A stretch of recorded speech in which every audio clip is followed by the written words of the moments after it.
Karena firman-Mu yang berkata di mana 2-3 orang berhimpun atas nama-Mu, Engkau hadir di sana. Biar ini bukan sekedar sebuah kebaktian biasa, bukan juga sekedar sebuah pertemuan rutinitas agama yang kami kerjakan dan hadiri. Tapi pagi ini kami berdoa supaya kami boleh mengalami perjumpaan dengan Tuhan. Dalam waktu yang terbatas ini kami boleh mengenal Tuhan lagi. Kami boleh mengenal jalan-jalan-Mu. Kami boleh mengenal kehendak-Mu. Itu sebabnya nyatakanlah firman-Mu kepada kami. Karena kami meyakini firman-Mu itu adalah pribadi-Mu sendiri. Waktu Engkau menyatakan firman-Mu, Engkau sedang menyatakan pribadi-Mu kepada kami. Waktu Engkau menyatakan firman-Mu, Engkau sedang menyatakan jalan-jalan-Mu buat kami. Waktu Engkau menyatakan firman-Mu, Engkau sedang menyatakan kehendak-Mu buat kami. Itu sebabnya sembuhkan yang sakit, kuatkan yang lemah, hiburkan yang susah, yang terpuruk, yang hampir menyerah kalah. Hari ini dapat semangat, kekuatan baru dari Tuhan untuk bangkit kembali dan jalan lagi bersama dengan Tuhan untuk raih kemenangan-kemenangan dalam kehidupan. Karena kami telah ditetapkan Tuhan untuk menjadi umat-umat pemenang, bahkan lebih daripada pemenang. Bahkan lebih daripada itu, kami boleh mengenal Tuhan lebih lagi. Berikan kepada kami apa yang dunia ini gak bisa berikan buat kami. Urapi kami semua ya Tuhan. Biar Roh Kudus mencengkram kami, supaya kami bisa mengerti dan memahami firman-Mu. Kami bisa mengerti jalan-jalan-Mu. Langit dan bumi akan berlalu, tetapi firman Tuhan tetap tinggal kekal untuk selama-lamanya. Bagi Tuhanlah segala kemuliaan dari sekarang sampai selama-lamanya. Demi nama Yesus Kristus Tuhan dan Juru Selamat kami berdoa dan mengucap syukur. Mari semua orang yang percaya dan haus akan firman Tuhan sama-sama katakan amin, amin, haleluya. Puji Tuhan. Silakan duduk Bapak Ibu Saudara. Selamat pagi, shalom. Apa kabar saudara? Biasa ya, puji Tuhan. Apakah saudara bisa mendengar suara saya dengan baik? Bagus ya saudara ya. Saya yang kurang bagus dengarnya di sini kayaknya. Oke, nggak masalah. Sambil mungkin sound systemnya di mana ya? Soundman-nya di mana, di belakang ya. Mungkin tolong diperbaiki di monitor panggung saya supaya saya bisa mendengar suara saya dengan baik ya. Oke, karena suara saya biasanya bagus Pak. Oh tiba-tiba jadi nggak bagus gini gitu. Enggak sih, enggak, canda ya saudaraku ya. Baik, terima kasih buat kesempatan yang diberikan dan kehormatan ini saya hargai. Saya tetap menganggap sebagai sebuah kehormatan untuk bisa membagikan sesuatu dari kebenaran firman Tuhan. Terima kasih buat Pak Purba, Pak Stefan, semua para pemimpin di tempat ini yang telah memberi kehormatan ini buat saya. Baik, sepanjang hari ini saya akan berbicara di tempat ini, tapi dalam kebaktian yang pertama ini saya ingin berbicara atau saya ingin membahas tentang hidup ini adalah sebuah perjalanan sebenarnya. Life is a journey. Jadi waktu Tuhan memanggil saudara dan saya masuk ke dalam kerajaannya, atau kita dipanggil dari kegelapan, Tuhan bawa masuk kita dalam terang Tuhan dalam kerajaannya. Itu sebenarnya Tuhan sedang membawa kita masuk dalam sebuah perjalanan. Jadi kehidupan kita ini sebenarnya adalah sebuah perjalanan. Hidup kita bukan jalan-jalan, hidup kita adalah sebuah perjalanan. Coba bilang dulu sama-sama, hidup bukan jalan-jalan.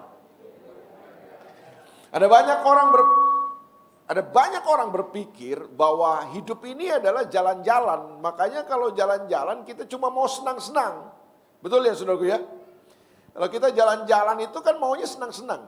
Jadi kita nggak suka atau kita nggak mau terima atau kita gampang komplain ketika sesuatu yang tidak menyenangkan datang dalam kehidupan kita. Karena kita cuma mau senang-senang. Karena jalan-jalan itu ya untuk senang-senang biasanya. Tapi ada sebuah kabar baik atau kabar buruk terserah saudara lah. Bahwa hidup ini bukan jalan-jalan Pak. Hidup ini adalah sebuah perjalanan. Dan dalam perjalanan ini saudara nggak bisa hanya mau menerima semua yang menyenangkan dalam kehidupan. Yang kedua, hidup ini bukan jalan-jalan, tapi sebuah perjalanan. Nah, jalan-jalan itu saudara bisa lakukan tanpa tujuan. Saudara nggak perlu tujuan. Saudara pernah nggak ketemu dengan orang yang saudara kenal di suatu tempat, misalnya saudara sedang jalan-jalan di mall, tiba-tiba saudara ketemu sama seorang. Nah, saudara bisa biasanya kan ngomong, kok ada di sini? Ngapain? Dia bilang, enggak. Iseng aja, jalan-jalan aja. Jadi jalan-jalan itu tidak perlu tujuan.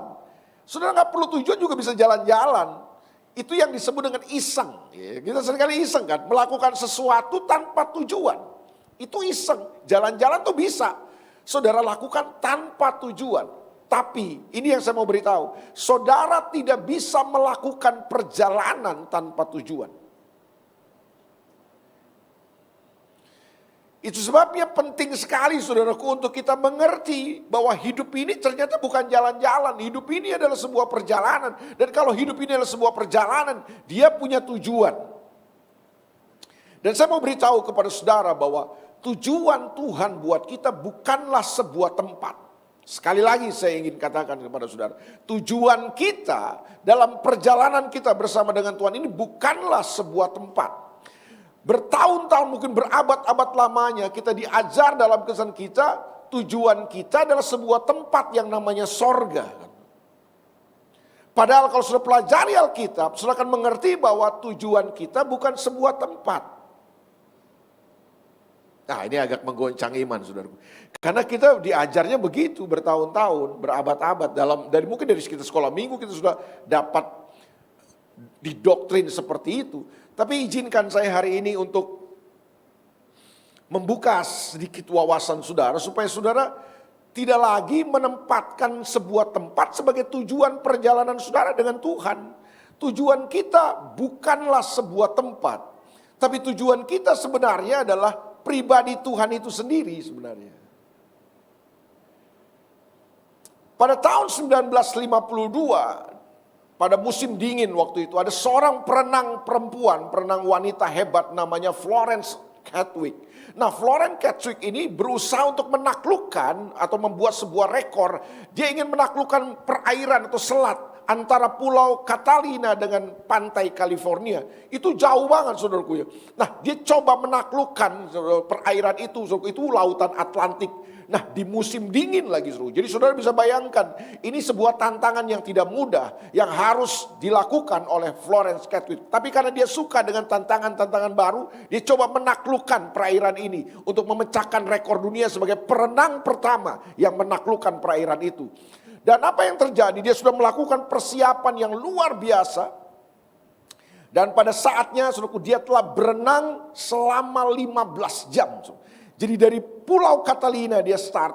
Dia ingin mencapai pantai California. Dia sudah melakukan upaya yang luar biasa. Dia berenang selama 15 jam di tengah cuaca yang dingin, kabut yang tebal. Cuaca waktu itu tidak mendukung banget. Cuacanya buruk. Dan setelah 15 jam berenang, akhirnya Florence Chadwick memutuskan untuk berhenti, Pak. Dia memutuskan untuk berhenti. Dia kemudian naik lagi. Dia kasih kode sama pelatihnya. Pelatihnya akan mengikuti dengan sebuah perahu ya. Mengikuti semua pergerakannya. Dia memberi kode supaya kemudian dia diangkat naik ke perahu. Karena dia memutuskan untuk menyerah. Jadi dalam upaya pertama kali itu, Florence Chadwick mengalami kegagalan. Waktu sampai dia dibawa ke pantai California dengan perahunya itu. Wartawan-wartawan kemudian datang mewawancarai dia. Pertanyaan-pertanyaan yang disampaikan para wartawan itu sederhana. Kenapa kamu gagal gitu? Setelah kamu melakukan persiapan, dia pernah menaklukkan Selat Inggris. Nah, kali ini kenapa dia gagal?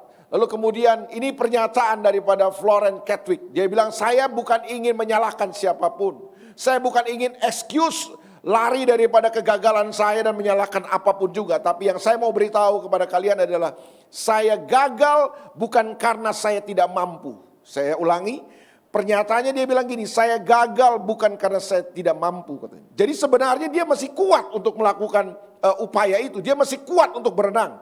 Dia bilang tenaga saya masih ada. Tapi yang membuat saya frustasi dan akhirnya saya memutuskan untuk menyerah, berhenti adalah saya tidak bisa melihat tujuan di depan saya. Karena kabut yang begitu tebal, karena cuaca yang buruk, dia nggak bisa melihat bahwa ternyata, saudaraku, apa yang terjadi? Jarak ketika dia menyerah dengan pantai California itu cuma 800 meter lagi, saudaraku. Sebenarnya tinggal beberapa menit saja lagi dia berenang, dia akan mencapai tujuannya dan dia menaklukkan rekornya. Jadi saudaraku, yang membuat Florence Chadwick gagal bukan karena dia tidak mampu, tapi karena apa?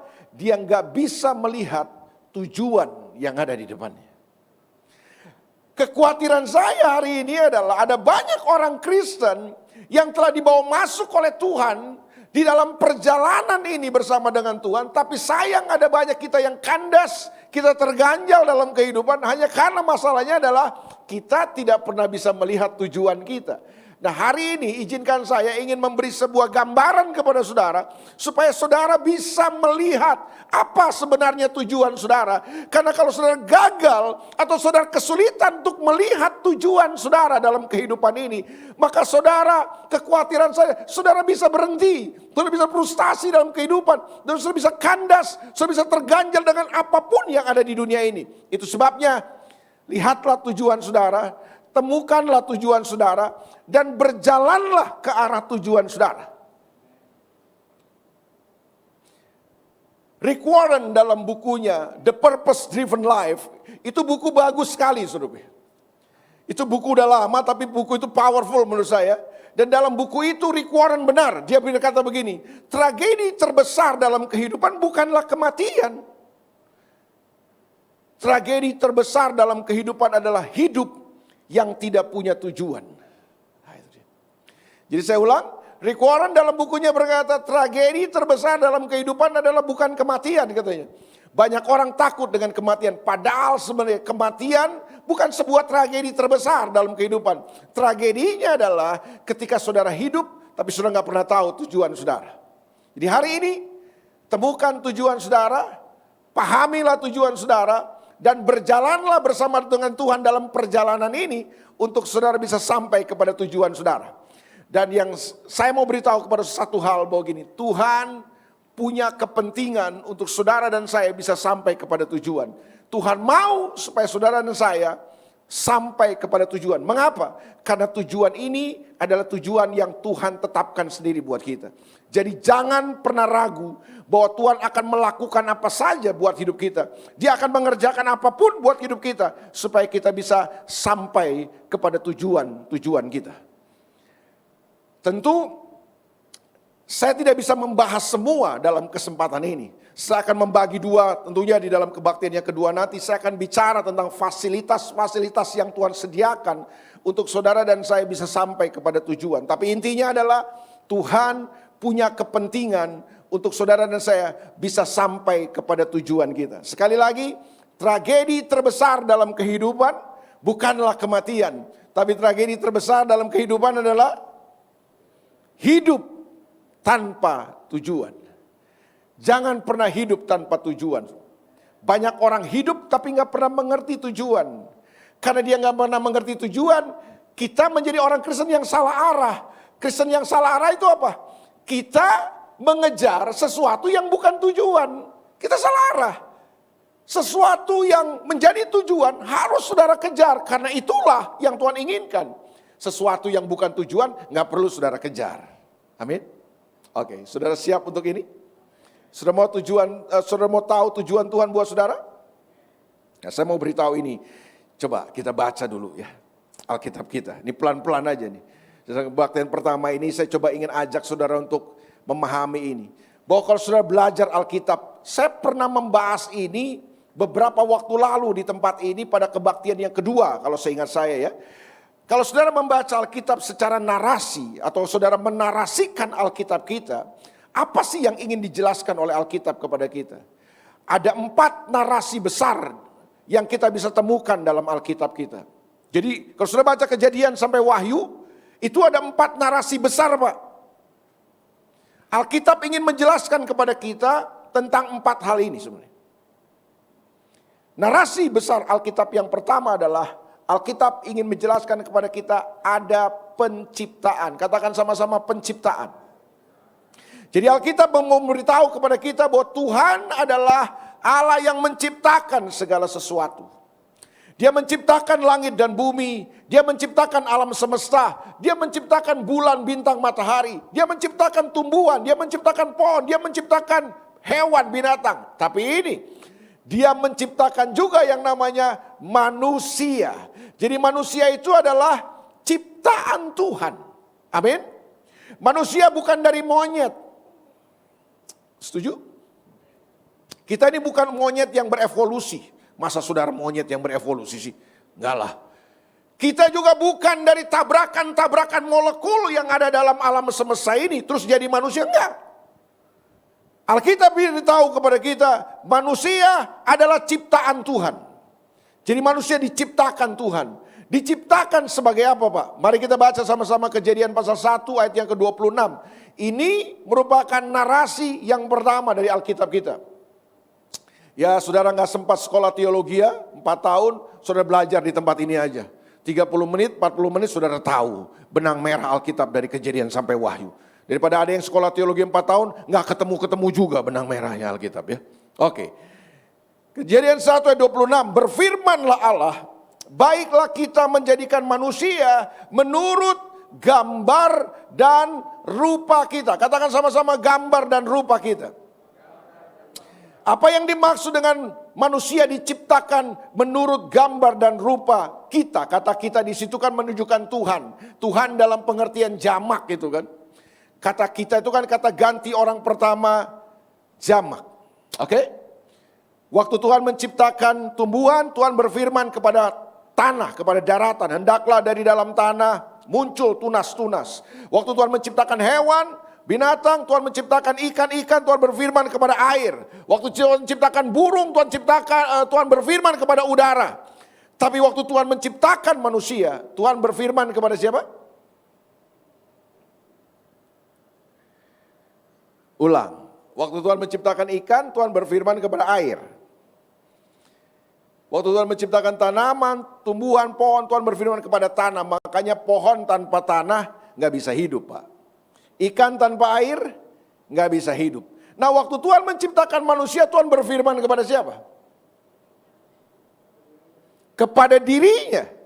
Berfirmanlah Allah, baiklah kita. Kita itu siapa tuh? Tuhan. Tuhan yang mana, Pak? Tuhan yang Tritunggal. Walaupun tidak ada kata Tritunggal di situ, tapi fakta dan ide yang Alkitab ingin sampaikan bahwa Tuhan kita bukan satu, itu ada di Alkitab. Betul ya, saudara? Tolong jelaskan Pak Tritunggal itu. Butuh waktu panjang untuk menjelaskannya. Dan saya percaya tidak ada satu pendeta pun yang paling hebat yang bisa menjelaskan tentang Tritunggal itu dengan sempurna kepada kita. Enggak ada. Tapi apakah bisa diterima? Bisa, pasti. Saudara mau menjelaskan manusia aja. Coba tolong, ada nggak profesor, doktor dalam ilmu kesehatan, ilmu medis yang bisa menjelaskan tubuh manusia secara sempurna? Ada? Nggak ada, Pak. Itu baru menjelaskan tubuh, Pak. Belum menjelaskan bahwa manusia bukan hanya tubuh, ada jiwa, Pak. Ada psikolog, ahli psikologi yang paling hebat yang bisa menjelaskan semua keberadaan jiwa manusia. Nggak ada juga. Itu baru jiwa, belum rohnya manusia. Jadi menjelaskan manusia yang terdiri dari tubuh, jiwa, dan roh aja kita susah. Apalagi menjelaskan Tuhan. Betul nggak, saudara? Oleh sebab itu kita kemudian diejek, dihina oleh agama lain, terserah menurut saya. Justru kadang-kadang saya mulai berpikir begini, kalau Tuhan bisa dijelaskan dan masuk kepada logika dan akal manusia, jangan-jangan itu bukan Tuhan. Jangan-jangan. Jangan-jangan itu Pak Purba. Jangan-jangan ya menurut saya ya. Benar gak sih saudara? Makanya Tuhan bukannya saudara bisa terima dengan logika, saudara perlu terima dengan keyakinan, dengan iman. Oke, saya nggak mau terlalu panjang lebar untuk membahas tentang kata kita di situ. Tolong jangan goda saya, saudara, untuk membahas ini. Ya, saya mau masuk kepada poin saya hari ini adalah bahwa Tuhan menciptakan manusia menurut gambar dan rupanya. Makanya manusia tanpa Tuhan itu nggak ada apa-apanya, saudaraku. Sama seperti ikan tanpa air nggak bisa hidup, manusia tanpa Tuhan nggak bisa hidup. Karena waktu Tuhan menciptakan manusia, Dia berfirman kepada dirinya. Menurut gambar dan rupa Tuhan. Kata yang digunakan di dalam bahasa aslinya adalah selem dan demut. Itu dua kata Ibrani yang punya pengertian begini. Bahwa Tuhan menciptakan manusia, Dia taruh, Dia install dalam diri manusia. Kualitasnya, sifatnya, apalagi karakternya Dia taruh dalam diri manusia. Supaya manusia bisa menghidupi cara hidup Tuhan. Tuhan tidak pernah ciptakan pohon serupa dan segambar dengan dia. Tuhan gak pernah ciptakan hewan serupa dan segambar dengan dia. Bahkan Tuhan tidak menciptakan malaikat serupa dan segambar dengan dia.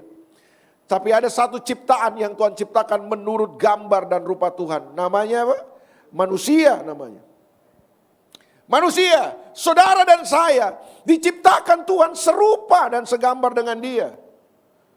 Supaya apa? Supaya manusia bisa menghidupi kualitas Tuhan. Sama seperti Tuhan bisa mengasihi, kaya dengan pengampunan. Manusia diciptakan dengan kemampuan itu, Pak.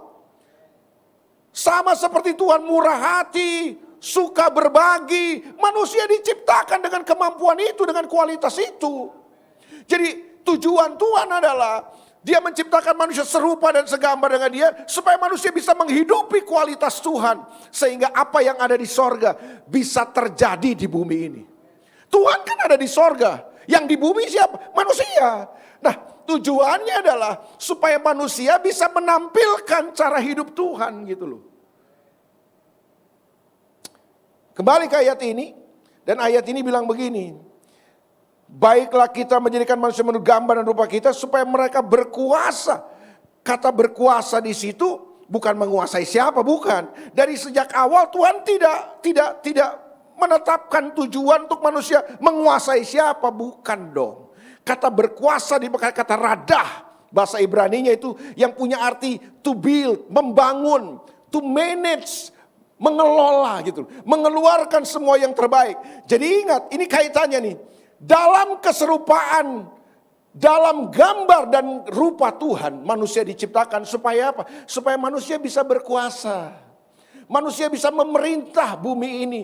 Manusia bisa membangun bumi ini. Manusia bisa mengelola semua yang Tuhan percayakan kepada manusia di bumi ini.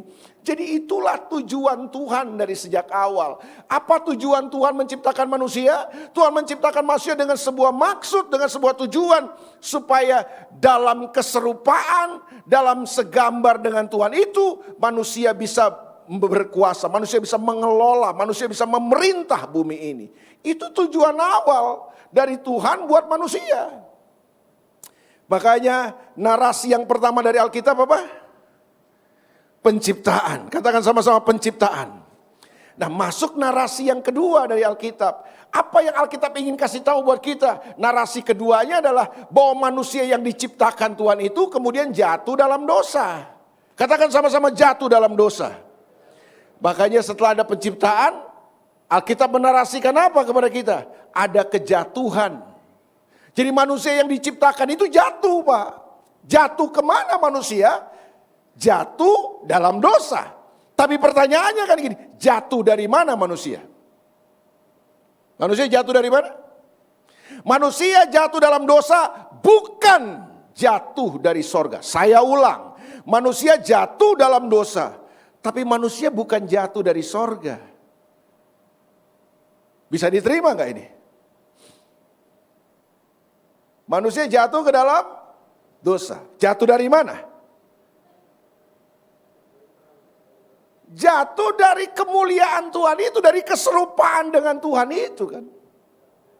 Manusia kehilangan gambar dan rupa Tuhan. Makanya itu yang saya bilang, jatuh dalam dosa itu harus kita pahami bukan sekedar manusia berbuat jahat sebenarnya. Tapi yang terjadi adalah gini, manusia kehilangan kualitas Tuhan. Karena kualitas sifat karakter Tuhan, kemuliaan Tuhan itu hilang dari hidup manusia.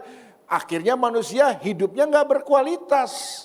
Daripada mengasihi, manusia kemudian lebih mudah membenci. Daripada berbagi, murah hati, manusia semakin pelit, semakin mementingkan diri sendiri, semakin egois dan lain sebagainya. Jadi dalam dosa, hidup manusia tidak berkualitas. Jadi manusia gagal menghidupi kualitas Tuhan. Manusia gak bisa lagi menghidupi cara hidup Tuhan. Manusia gak bisa lagi menghidupi sifat dan karakter Tuhan. Itu maksudnya jatuh dalam dosa kan.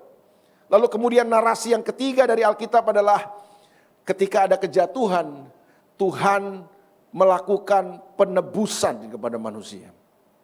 Atau yang di istilah lain, diselamatkanlah manusia ini. Ada keselamatan. Jadi ada penciptaan, ada kejatuhan, narasi yang kedua. Narasi yang ketiga, ada penebusan, Pak. Manusia ditebus. Manusia diselamatkan, manusia diangkat dari lumpur dosa, kan gitu kan istilahnya kan. Tapi diangkat dari lumpur dosa itu maksudnya apa? Bukan diangkat ke sorga, bukan. Diangkat dari dosa itu maksudnya gini, manusia dikembalikan lagi oleh Tuhan kepada kemuliaannya. Supaya manusia bisa menghidupi lagi kualitas Tuhan, cara hidup Tuhan. Jadi ditebus, diselamatkan, itu harus dipahami bukan sekedar supaya saudara dan saya mati bisa masuk sorga. Betul, kita akan masuk sorga kalau kita mati karena kita punya juru selamat yang namanya Yesus. Tapi mati masuk sorga bukan tujuan penebusan.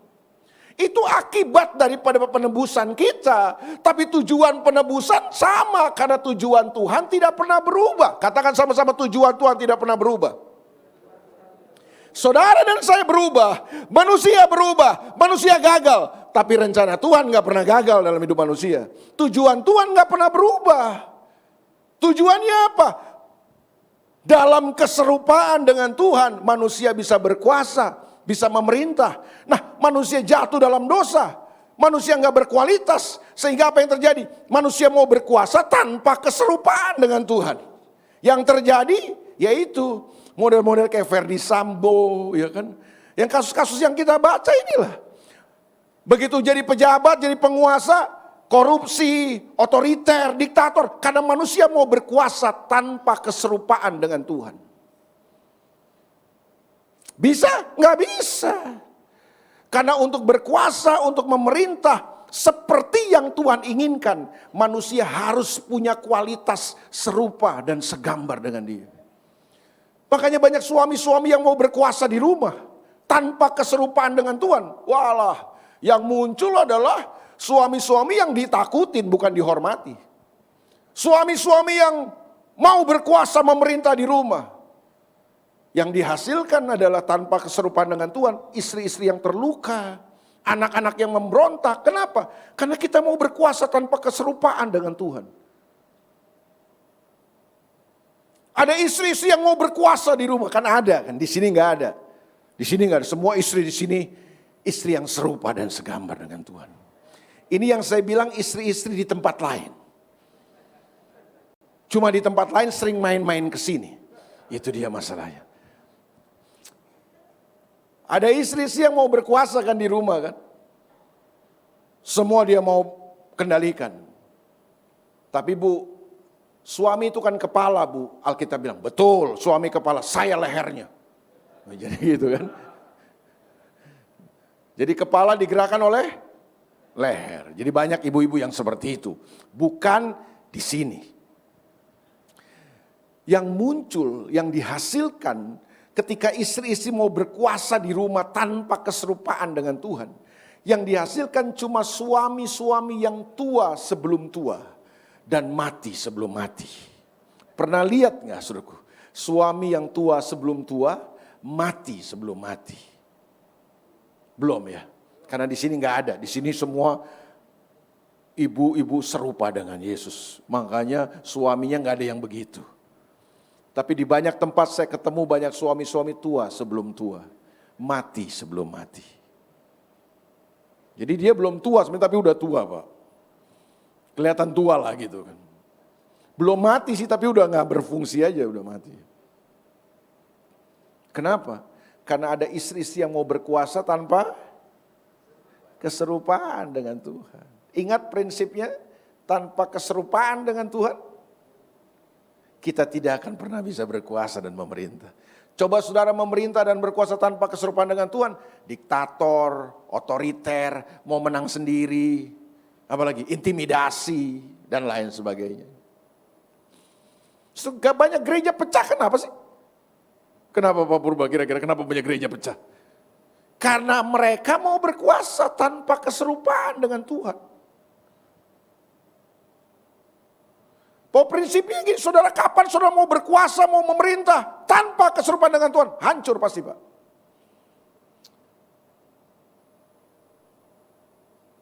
Jadi narasi yang ketiga dari Alkitab apa? Penebusan. Tuhan tebus kita. Bukan sekedar supaya kita bisa mati masuk sorga, tapi Tuhan menebus kita supaya apa? supaya kita bisa kembali kepada kemuliaan Tuhan itu. Menjadi serupa dan segambar dengan Dia. Itu tujuan kita. Ada tujuan yang lain kan dari hidup saudara? Itu sebabnya sudah coba lihat. Di kantong-kantong Kristen kita di negara kita, di daerah-daerah kantong Kristen ya. Manado, NTT, Papua, di Batak, bagian Tapanuli Selatan, utara ya Pak ya. Coba saudara lihat, gereja banyak, Kristen mereka. Tapi hancur kehidupan. Kenapa? Ya itu yang saya bilang. Karena kita cuma jadi Kristen, tapi kita nggak pernah tahu tujuan kita apa sebenarnya. Kita cuma pikir bahwa diselamatkan itu adalah mati masuk surga. Makanya kita dangkal kan. Kita jadi Kristen apa sih? Percaya Yesus, hari Minggu pergi ke gereja. Terus mati masuk surga. Jadi Senin sampai Sabtu kita macam-macam lakukan. Semau kita lakukan apa aja dalam hidup kita. Masa bodoh, yang penting hari Minggu masuk gereja. Cuci dosa katanya. Ntar Senin sampai Sabtu kita dodol lagi. Hari Minggu pergi ke gereja lagi. Kalau udah ke gereja kita merasa bahwa kalau kita mati kita masuk surga. Yakin saudara? Bertahun-tahun kita jalani kekristenan model begitu. Kenapa? Kita miss dengan tujuan kita sebenarnya. Karena kita cuma diajar aja dari sekolah minggu. Tujuan kita mati masuk surga. Haleluya. Menurut saya mati masuk surga itu bukan tujuan Pak. Itu akibat dari kekristenan kita. Tapi tujuannya bukan itu. Wajah saudara kayaknya minta ayat. Nggak apa-apa kita kasih ayatnya ya. Roma pasal 8 ayat 28. Roma 8 ayat 28. Ini ayat yang saudara kenal sekali. Kalau saudara sudah bertobat lama pasti saudara hafal tanpa buka Alkitab. Tapi kalau saudara baru bertobat tadi malam ya memang belum hafal ya, kita buka aja ayatnya ya. Kita tahu sekarang bahwa Allah turut bekerja dalam jadi dalam segala sesuatu Tuhan gak diam, Tuhan bekerja Pak. Dia bekerja untuk apa? Untuk mendatangkan kebaikan bagi mereka yang mengasihi Dia, yaitu bagi mereka yang terpanggil atau yang dipanggil sesuai dengan. Nah kita dipanggil itu bukan tanpa rencana. Tuhan memanggil kita bukan tanpa maksud. Dia panggil saudara supaya kita kembali kepada rencananya. Kita dipanggil supaya kita kembali hidup dalam tujuan-tujuannya. Karena manusia sudah jatuh dalam dosa. Kata dosa dalam perjanjian lama itu dipakai kata hamartia. Hamartia itu artinya bukan berbuat jahat Pak. Hamartia itu punya pengertian meleset dari tujuan. Keluar dari tujuan. Seperti pesawat Adam Air. Meleset Pak. Makanya korban banyak. Kecelakaan pesawat itu kenapa? Macam-macam penyebabnya. Ada kerusakan teknis lah, human error lah, segala macam. Tapi intinya apa? Kenapa mereka mengalami kecelakaan? Karena mereka keluar dari jalur, keluar dari tujuannya Pak. Nah dosa itu gitu, manusia keluar dari tujuan. Nah Tuhan memanggil saudara dan saya untuk kembali kepada rencananya, kepada tujuannya. Kembali kepada ayat ini. Jadi kita dipanggil untuk apa? Untuk masuk dalam rencana Tuhan. Dan Dia lakukan apa saja untuk kebaikan kita. Nah sayangnya kebaikan ini seringkali dipahami kan. Bisnis bangkrut, langsung pulih kaya lagi. Sakit, sembuh. Kita pahaminya cuma sekedar itu kebaikan. Padahal betul kebaikannya buat saudara dan saya. Tapi kebaikannya bukan versi saudara. Karena kebaikan versi kita itu udah ketebak banget kita. Mudah senang, dapat suami kaya, baik hati, sayang istri, ya kan? Banyak doi, punya anak-anak yang manis, rumah tangga harmonis, tua bahagia, mati masuk surga. Itu kebaikan versi kita, udah ketebak. Tapi kebaikan versi Tuhan bukan begitu Pak. Kebaikan versi Tuhan itu apa? Kalau saudara dan saya kembali kepada rencananya. Kalau saudara dan saya hidup dalam rencana dan kehendak Tuhan, itu kebaikan. Makanya Dia akan lakukan apa saja. Supaya saudara dan saya bisa kembali kepada tujuannya, kepada rencananya, kepada kehendaknya. Nah pertanyaannya sekarang, apa tujuan, apa rencana Tuhan? Rasul Paulus dalam ayat ini kasih tahu, ayat 29. Sayangnya kan kita bacanya ayat 28 terus, kita berhenti di ayat 28 terus. Padahal ayat 28 tidak berdiri sendiri, ada ayat 29-nya. Ayat 29 bilang apa nih? Sebab semua orang yang telah dipilihnya dari semula, mereka juga ditentukannya dari semula untuk masuk sorga. Untuk apa? Untuk menjadi serupa dengan gambaran anaknya. Supaya anaknya itu menjadi yang sulung di antara banyak saudara. Ayat 30 kemudian prosesnya Pak. Bahwa Tuhan membawa kita kembali kepada tujuannya, kepada rencananya itu lewat sebuah proses. Prosesnya itu apa? Ayat 30 kasih tahu buat kita. Dan mereka yang ditentukannya dari semula, mereka itu juga dipanggilnya. Nah mereka yang dipanggilnya itu, mereka itu juga dibenarkannya. Mereka yang dibenarkannya itu kemudian dia apa? Dimuliakannya. Makanya itu yang saya bilang, narasi yang keempat daripada Alkitab kita itu adalah Tuhan mau bawa kita kepada kemuliaannya. Jadi dari penebusan Tuhan mau bawa kita kemana? Bukan sekedar mati masuk sorga. Dia mau bawa kita kepada kemuliaannya kembali. Supaya saudara saya bisa hidupi kemuliaan Tuhan lagi. Hidup dalam kemuliaan Tuhan. Dalam keserupaan dengan Tuhan itu. 2 Korintus 3 ayat 18. Ayat-ayat ini akan meyakinkan kita bahwa inilah tujuan kita sebenarnya. Dan kita semua mencerminkan kemuliaan Tuhan dengan muka yang tidak berselubung. Dan karena kemuliaan itu datangnya dari Tuhan yang adalah roh, maka kita diubah. Diubah jadi apa Pak? Diubah menjadi serupa dengan gambarnya. Dalam kemuliaan yang semakin besar. Bahasa kerennya itu from glory to glory. Dari kemuliaan kepada kemuliaan. Saudara saya dipanggil Tuhan. Bukan sekedar untuk mati masuk sorga. Saudara saya dipanggil Tuhan. Supaya kita bisa menghidupi lagi kemuliaan Tuhan. Cara hidup Tuhan. Kualitas Tuhan. Sifat Tuhan. Karakter Tuhan. Buat apa saudara kaya tapi sombong? Buat apa? Buat apa saudara sukses tapi saudara angkuh. Saudara remehkan orang. Saudara maki-maki orang seenak jidat saudara. Mentang-mentang saudara kaya dan sukses. Buat apa? Halo?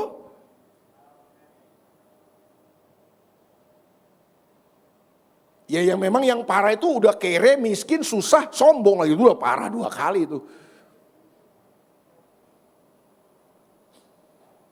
Loh, coba cek perjalanan iman saudara. Saudara makin serupa dengan Tuhan enggak gitu loh. Semakin mulia enggak hidup saudara? Atau makin hari hidup saudara makin serupa setan? Tapi hari Minggu ke gereja. Enggak lah. Kita enggak mau main Kristen-Kristenan hari ini. Kita enggak mau cuma main gereja-gerejaan. Kita mau mengejar tujuan kita. Ini enggak menyenangkan memang kabar ini. Banyak orang menjadikan berkat, sukses, kaya. Jadi tujuan kita kejar. Kita doa, kita ibadah, kita kebaktian, kita berkorban. Cuma supaya kita diberkati. Diberkati itu cuma akibat, bukan tujuan. Kaya, sukses, itu cuma akibat saja Pak. Bukan tujuan, gak perlu saudara kejar. Dalam arti begini, dalam perjalanan kita dengan Tuhan bukan kesuksesan, diberkati dan kaya raya yang kita kejar. Itu sama kayak orang ke Gunung Kawi kita nanti. Apa bedanya kita? Cuma beda tempat aja. Enggak loh. Makanya saya meyakini kekristenan bukan agama Pak. Yang kita kejar bukan cuma itu. Yang kita kejar adalah bagaimana kita kembali kepada tujuan Tuhan. Kita akan serupa dan segambar dengan Dia. Kenapa kita harus serupa dan segambar dengan Dia? Waduh, beberapa menit yang lalu saya sampaikan. Prinsipnya adalah keserupaan dan segambar dengan Tuhan itu supaya kita bisa berkuasa, kita bisa memerintah bersama dengan Tuhan. Amin. The end kehidupan kita apa? Kita akan selama-lamanya di mana sih? Kita akan selama-lamanya di mana? Kata orang, kita akan selama-lamanya di sorga Pak. Benar. Saudara udah baca Alkitab secara tuntas. Kalau saudara hari ini mati, karena saudara punya Yesus, saudara mati masuk apa? Sorga. Kalau Alkitab bilang Firdaus. Ada kadang orang nanya dalam pemuritan saya gini, Pak, Firdaus itu apa, Pak? Bedanya apa sama sorga? Atau sebelah mananya sorga? Saya belum tahu Firdaus itu sebelah mananya sorga. Mungkin itu halaman kah, belakang kah sorga, tapi saya belum tahu. Saya belum pernah ke sana, saya bilang. Tapi yang saya baca di Alkitab begitu. Orang mati dalam Tuhan itu sekarang ada di mana, kumpul di mana? Di Firdaus. Firdaus itu sebelah mananya sorga, Pak? Saya belum tahu, Pak. Nanti kalau saya udah ke sana saya kasih tahu sama saudara. Tapi intinya bahwa kita akan ke Firdaus, kita akan ke sorga, betul gak? Tapi pertanyaan saya, apakah kita akan selama-lamanya di Firdaus? Saudara belum baca Alkitab berarti. Nanti saran saya, saudara baca Wahyu pasal 20, itu bicara tentang kerajaan 1000 tahun. Tuhan Yesus datang, Wahyu pasal 19 kan. Itu Wahyu 19 itu tentang Yesus, kedatangan Yesus kali yang kedua. Nah waktu Yesus datang, Paulus bilang apa dalam surat-suratnya? Waktu Yesus datang, apa yang terjadi? Yang terjadi pertama adalah kerajaan antikristus di muka bumi ini akan dihancurkan, dikalahkan dengan kedatangan Tuhan Yesus. Yang kedua, waktu Tuhan Yesus datang, orang mati yang mati di dalam Tuhan akan dibangkitkan. Dengan tubuh kebangkitan yang sama seperti tubuh kebangkitan Yesus kan. Itu 1 Korintus 15, nanti saudara bisa baca itu. Lalu yang ketiga yang terjadi apa? Orang percaya yang masih hidup ketika Tuhan Yesus datang akan diubahkan dengan tubuh kemuliaan. Terus ngapain kita yang mati dibangkitkan, yang masih hidup diubahkan, terus ngapain? Kemudian Alkitab bilang kan kita akan menyambut kedatangan Tuhan di awan-awan permai. Ada lagu lama yang bilang ada pertemuan di udara, pertemuan yang manis. Jadi waktu Yesus datang kita akan menyambut kedatangan Tuhan Yesus. Amin. Terus abis nyambut Yesus di awan-awan kemana kita? Kemana? Baca Wahyu pasal 20 nanti. Kita akan memerintah bersama dengan Yesus di bumi ini. Selama 1000 tahun. Setan iblis kemana dengan segala macam orang-orang antek-anteknya? Akan dipenjara dalam sebuah lubang katanya. Dimeterai oleh Tuhan. Tidak dibuka selama 1000 tahun. Nah di akhir kerajaan 1000 tahun itu. Setelah kita memerintah bersama Yesus di bumi ini. Di akhir kerajaan 1000 tahun itu penjara itu dibuka oleh Tuhan. Lalu iblis dan pasukannya naik ke permukaan bumi. Memerangi kerajaan Tuhan di muka bumi. Tapi Alkitab berkata ada satu kibasan api dari langit. Hantam iblis. Habis iblis. Dan untuk terakhir kalinya. Tujuan iblis jelas. Lautan api yang kekal. Neraka yang kekal. Iblis dicampakkan ke sana. Untuk selama-lamanya. Loh kita kemana Pak? Kita yang di bumi ini kemana? Itu yang nanti saudara baca di Wahyu 21 dan Wahyu 22. Ada langit baru, bumi yang baru. Lalu Yohanes di Pulau Patmos melihat ada Yerusalem yang aku lihat. Yerusalem baru turun dari sorga, menyatu ke langit baru dan bumi yang baru. Disitulah tahta dan pemerintahan Tuhan. Kota Allah itu turun menyatu dengan langit baru, bumi baru. Disitulah Tuhan akan bersama-sama dengan kita selama-lamanya. Ngapain kita di sana? Ngapain kita di langit baru, bumi baru itu? Di Yerusalem baru itu? Ngapain kita? Ngapain? Senang-senang. Karena kita diajar nanti kita senang-senang. Ya kan? Karena kita tuh maunya senang-senang terus. Saudara bilang, kita akan nyanyi terus. Apa enggak serak saudara kita nyanyi melulu? Kita akan ngapain selama-lamanya? Kita baca ayat terakhir. Wahyu 22 ayat yang kelima. Wahyu 22 ayat 5.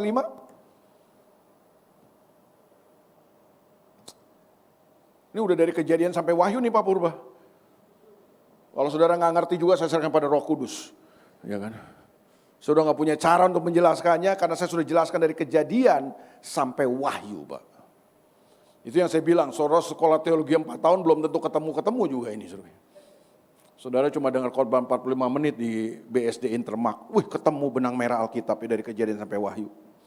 Ini pasal terakhir tadi Kejadian 1 itu pasal pertama di Alkitab. Ini pasal terakhir, udah nggak ada pasal lagi. Coba saudara buka Alkitab, udah nggak ada lagi. Ini pasal terakhir.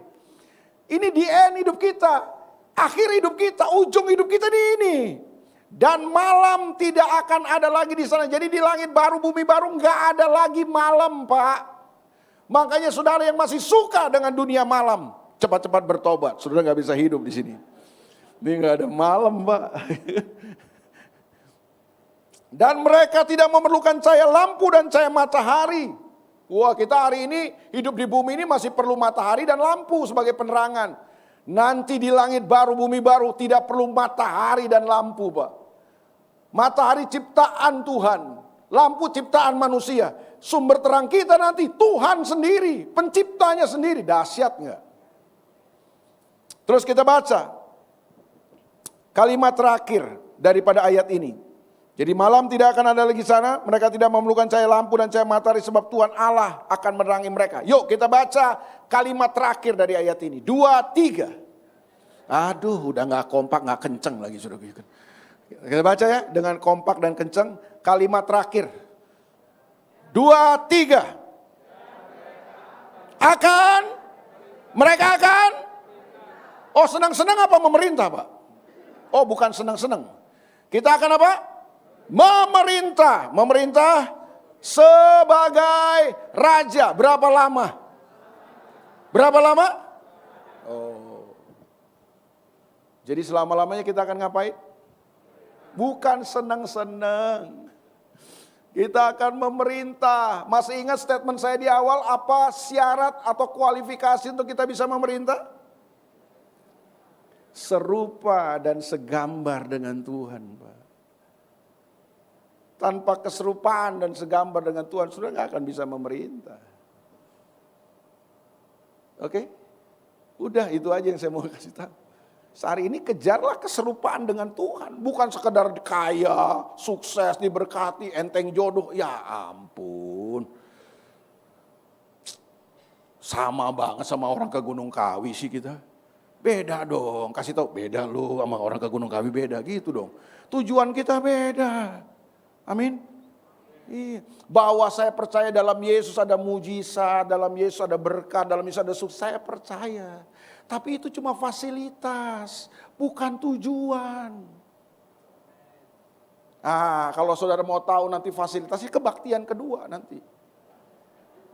Itu saya akan bahas fasilitas-fasilitasnya.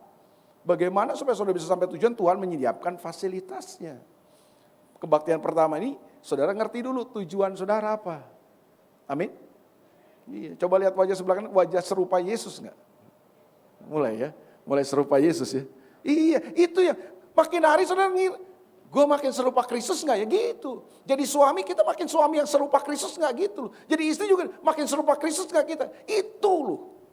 Supaya nanti saudara setback ke belakang atau saudara flashback ke belakang, bukan setback, flashback. Saudara lihat, wih beda ya. Saya tahun lalu sama sekarang beda gitu loh.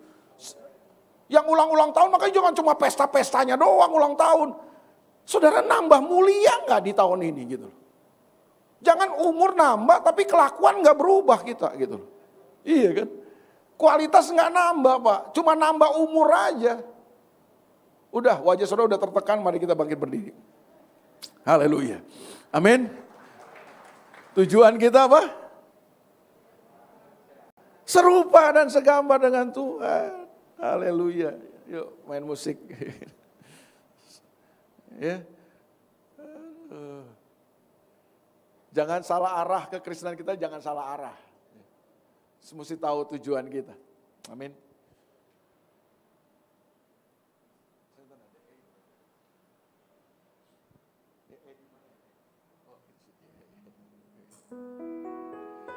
Selidiki aku,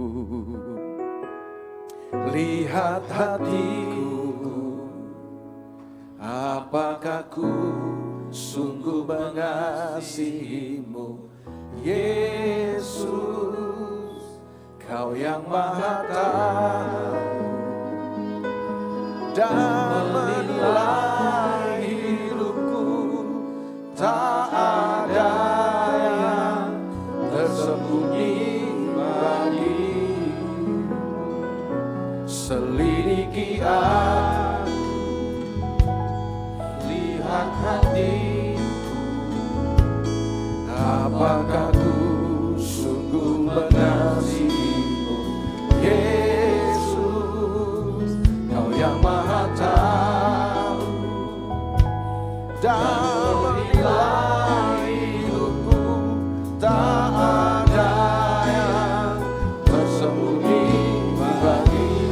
lihat, telah kulihat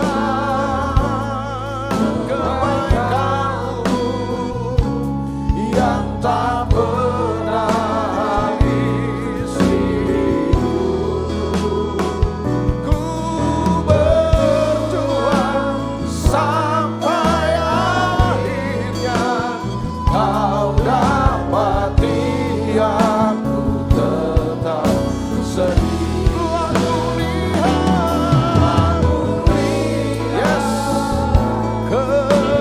kebaikan-Mu yang tak pernah habis hidupku.